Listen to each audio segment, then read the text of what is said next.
Sa karagdagan pa ang mga balita, pag-uulat mula naman sa impilan ng DWALFM, Radyo Totoo, CMN Batangas. CMN Live Nation. Renz Belda, magandang araw sa iyo. Magandang umaga riyan, magandang umaga Pilipinas. Nagsama-sama mga miyembro ng Batangas Provincial Nutrition Committee sa isang semi-annual meeting upang talakayin ang mga isasagawang mga programa, proyekto at aktibidad tungkol sa kalusugan para sa taong 2025.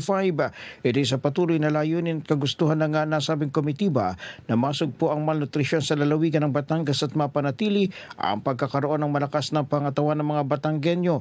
Tinalakay din ang mga naging kaso ng underweight, overweight, obese at wasted cases sa mga kabataang Batanggenyo. Tumayong presiding officer dito si Provincial Health Officer Dr. Rosalie Masangkay at dinaluhan ng mga kinatuan ng Department of Education, Department of Interior and Local Government, Provincial Department of Health Office, Department of Trade and Industry, mga tanggapan ng Kapitolyo at Pangulo ng Barangay Nutrition Scholars at ng City and Municipal Nutrition Action Officers, gayon din ang Provincial Federation.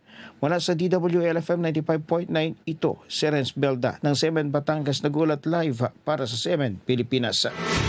CMN Live Nationwide. Maraming salamat, Renz Belda, mula po naman sa impilan ng DWALFM, Radyo Totoo, CMN Batangas.